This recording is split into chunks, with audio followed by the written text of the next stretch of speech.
really great for all ages. It's got the most beautiful illustrations, and it's a beautiful story. If you love The Giving Tree, then this book is even better. To what? To save him? It was just so instinctive to run and get help. And immediately the hospital, of course, took over. And any possibility of spending intimate time with him, with his body, after he breathed his last breath, was gone. Romances as well, and like an epic illness, and a couple of big acts of arson.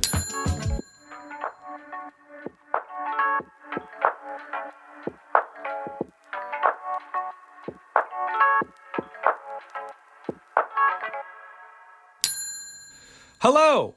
Welcome to the Coach House Podcast, Episode 10, the slightly holiday edition. In this episode, we have holiday book recommendations from indie booksellers. And Martha Baillie and Moez Surani talk about poetry and grief in their prose.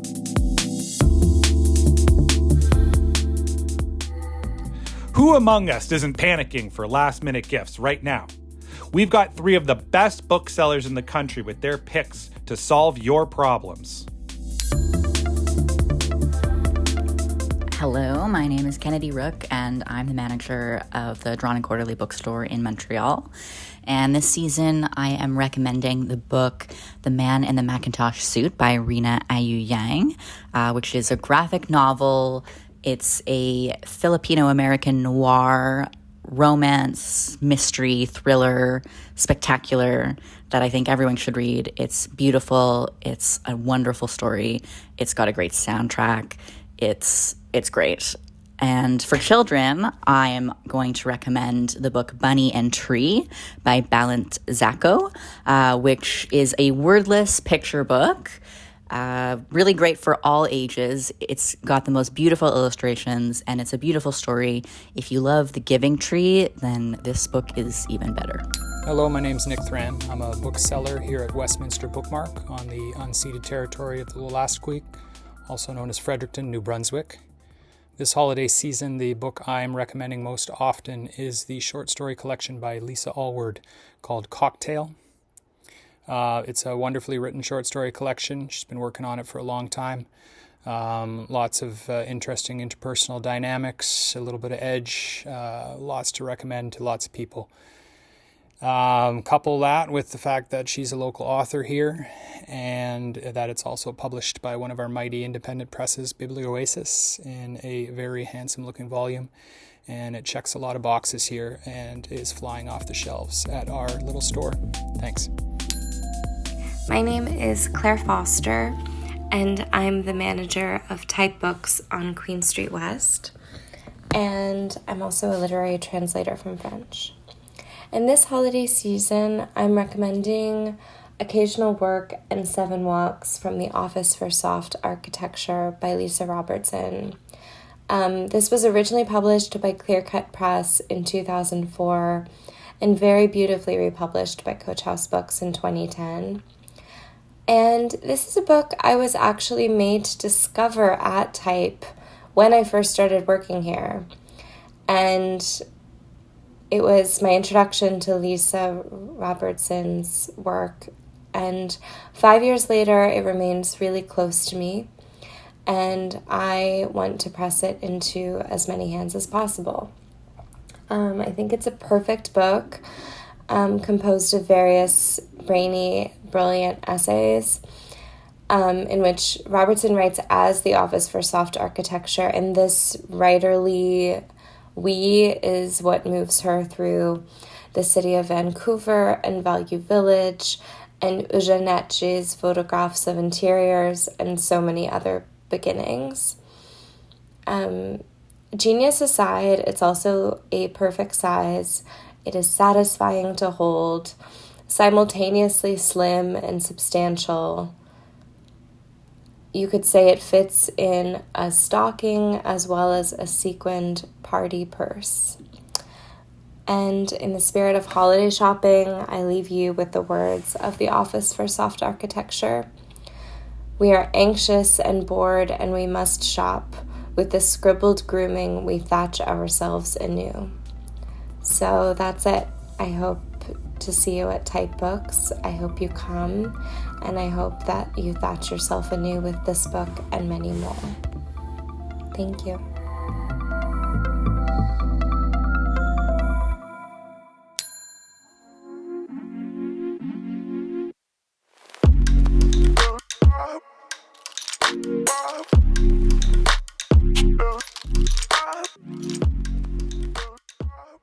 This last fall, we published There Is No Blue, Martha Baillie's memoir of death and grief. We asked Toronto poet and artist Moez Surani, author of the debut novel The Legend of Barafo, to talk with her about how they find the poetry in their prose.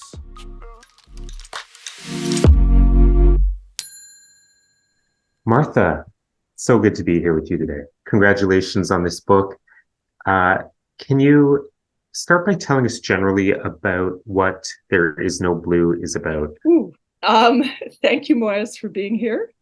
There Is No Blue is a memoir in 3 parts. The first part is titled Her Body. It's only about 20 pages long, and in it I describe the final days of my mother's life. She died 3 weeks before her 100th birthday. And I also describe the making of a death mask. And the impulse for writing that was partly personal, just to attempt to go even deeper into those final moments and those final days and find what meaning I could, try to shape it, make sense of it, probably part of my grieving process. But there was also a very strong desire to create something to be read by others, because there was a book of poetry by the American poet Sharon Olds called Father, which I had read decades before. And in that book, Sharon Olds comes so close to her father in each poem. And when I read that book, I had just lost my own father. I was at the time 33, and I had been present in the room when he died. I was the only person present. It was in a hospital setting. And even though, along with my sister and my mother, we had all agreed together to take him off life support, so I was there expecting his death. Still, my reaction when I heard his breathing change was to run and get a nurse. To what? To save him? It was just so instinctive to run and get help. And immediately the hospital, of course, took over, and any possibility of spending intimate time with him, with his body, after he breathed his last breath, was gone. And I felt such a yearning and such a sense that I had lost an opportunity at the time of my father's death, that I made a mental note, or something in me was determined to approach my mother's death differently if circumstances allowed. So I wanted to get very close to her in those final days, and physically to even wash her body. I don't know that I would have given myself permission to ask to wash her body when the caregivers arrived intending to do so themselves if I hadn't read Sharon Olds' book 25 years earlier. And in the second piece in the book, which is about the same length as her body, it focuses on my father. The impulse to write that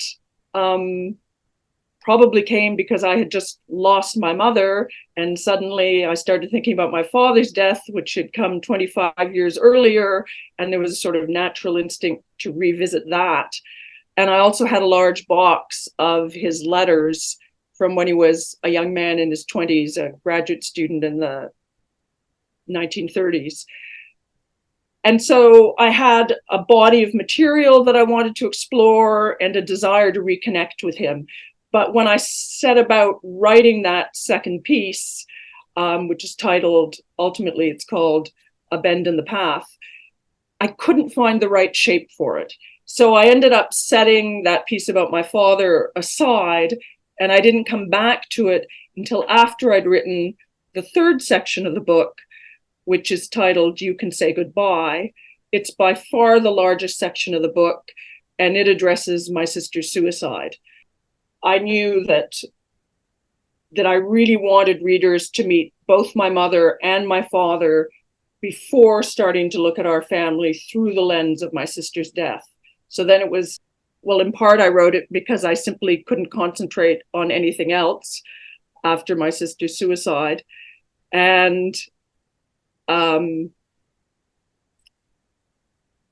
she gave me a gift in the sense that she was a consummate artist. And before ending her life, she wrote 3 reasons for her action in a list on her bedroom wall. And when I looked at that list, it seemed to me that it constituted her final poem. And then a little bit down to the right of that list, she wrote in capital letters, You Can Say Goodbye, which I took and used as the title of my text addressing her death. Each of the reasons she gives for leaving, the way a poem might, starts with the words because of, because of, because of. So there's because of schizophrenia, because of the juniper tree, which is the title of a Grimm's fairy tale, and then because of losing the house. Because of these 3 reasons, she's giving herself permission to leave. Or if I interpret it a different way, since I was the only other person with a key to the house where she lived, if she's addressing me, knowing that I'm the person who will find her, she's saying, because of schizophrenia, because of the juniper tree, because of losing the house, you can say goodbye. And it's a command. And maybe a command even accompanied by giving me the finger. So it of course, those 2 interpretations lead to different forms of grief. And all of that I try to address in the piece that I wrote. Her years of dealing with schizophrenia, her ultimate decision to end her life, all of that I could approach using the structure that she'd written on the wall. In a way, this elliptical structure is perfect for grief because one tends to return to the same material over and over, trying to look at it from a different angle after someone dies.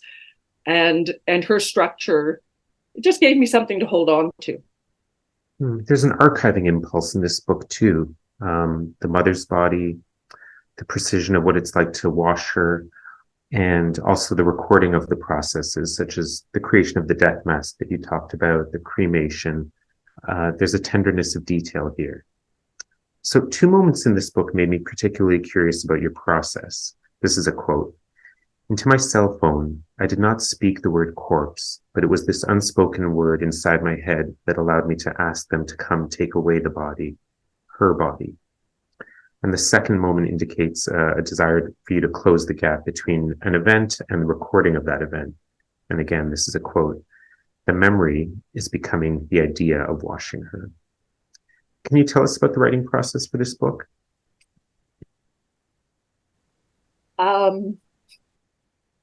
When you mention my distinguishing between when I could use the word corpse and when I could use the word body, perhaps that attention to detail and in terms of what words we use was especially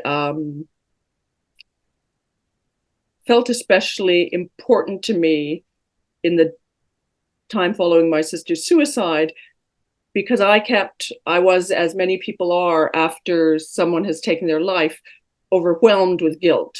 And I would say that for the first year that I wrote about her death, it was so saturated with guilt that I would not have offered those writings to anyone, partly because I wouldn't want to be asking a reader to be my jury, and partly because when you're writing from a place of guilt, you're really writing about yourself. And you become the center of the narrative. It's all about, if only I'd done X, if only I hadn't done Y. And until you can put that guilt aside, you really can't address the suffering of the person who's departed. You really can't get close to them and feel your full sorrow. So that first year of writing, just saturated with guilt, got set aside. But during that period of writing that, I don't know if it was on a daily basis, but I would quite regularly say to myself, you murdered your sister. And then I'd take the word murder and I'd test it for soundness. The same way I test a word when I'm writing. Not every single word, but a great many of the words I write, like corpse versus body. What am I going to call my mother in this moment? A corpse or a body? What is the distinction? And that sort of writerly habit of really testing the meaning of every word meant that my way, in a sense, of determining whether I'd murdered my sister or not was to simply test out the word. And ultimately, I decided it didn't sound right, and therefore it wasn't sound. You mentioned archives, and I mentioned the fact that my sister wrote her final message as a sort of list poem on the wall. And so I was fascinated when I started reading your poetry to realize what important role lists play in your own poetry. And knowing that today we would be discussing grief, I wondered whether there is grief lying behind some of those lists in your poems. I think so. There's a poem in my book, Are the Rivers in Your Poems Real? And the poem is called Every Day I Was in Love, Even Though I Didn't Say So. And that poem is just a list of dates. And it kind of goes through, I think, about 3 months worth of dates. And I think I've been pretty lucky. I don't have a lot of firsthand experience with grief, but I can imagine that for me, what would come up with grief is an imagining of the things that you didn't get to do, the things you didn't get to say, and so I think that force does come up in that poem. Oddly enough, in that collection, in the very first poem about Are Your River, the one that from which the collection takes its title, Are the Rivers in Your Poems Real? Yeah. I felt an immediate grief, just your description of all the plastic and the debris in the river that you're describing. And I felt a certain grief over perhaps the failures of language. So I felt a certain frustration with that could be called a grief over some of language's failings. But I didn't know if that was just me. I fully understand like that reading of it. I think for me, when I was writing it, I was really trying to like capture the full totality of that place where the poem is set, and not just the beauty, the history, all the things that like rivers are supposed to signify and supposed to mean, but even just all there is like the waste and plastic and the way the animals use the space, and just trying to not segregate where I was from the actuality of where I was, where you can sometimes be like, oh, this river is an ideal place. Trying to de-idealize it, I guess. But I guess I would say actually the poem for me that is the most kind of like grief-soaked would be Operations, which was my book before Are the Rivers in Your Poems Real? And that is very much a poem about the frustration with how language is used and how language is used to distort the reality. And in that poem, which is a list just of military operation names, the list is a strategy to just kind of lay it bare. And often with operation names, especially when military operations are presented through the media to citizens, there is an exact opposite of the lay it bare strategy.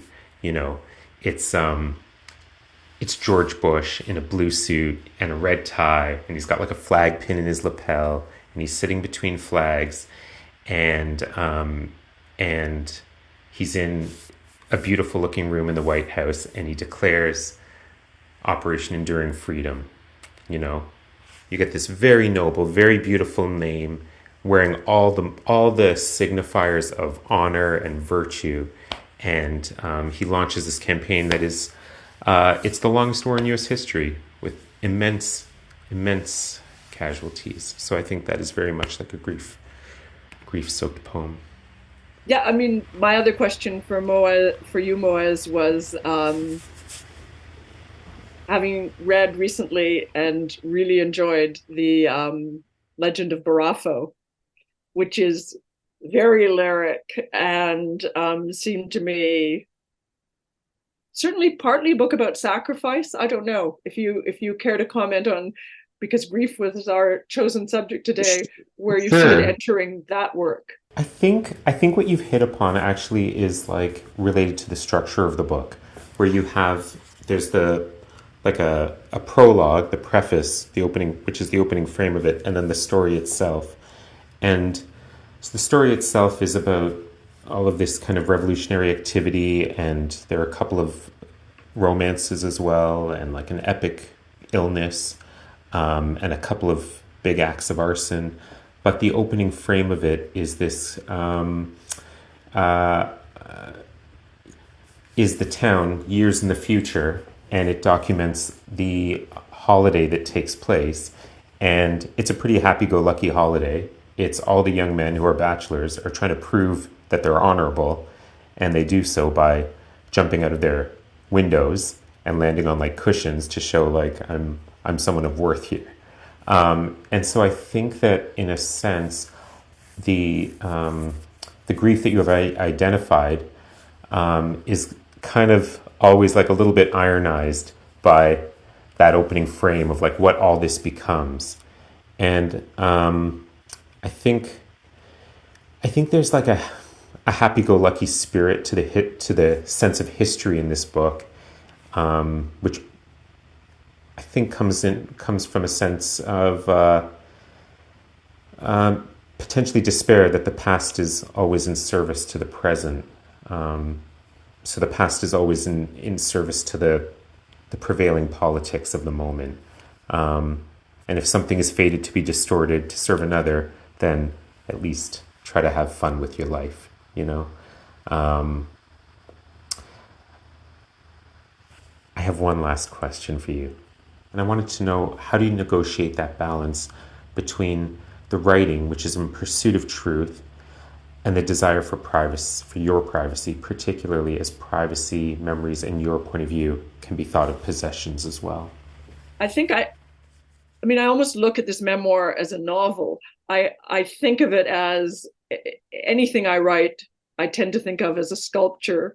And so I remain private in the sense that I've taken what I needed for this sculpture, and I've turned lived events into something that I'm offering to others. But in that process of making, they've been altered. They've been translated into something new, which for me is the delight of the process, because I'm learning as I go, and this translation is occurring. But what I'm offering you is a translation. What I'm offering you is something other than my lived experience. So in that sense, my actual lived experience, I feel, still remains private. Let's stop there. That's perfect spot to leave it. Thank you, Martha. Thank you, Moez, for your questions. Both of you thought they were very thoughtful and considerate. Thank you.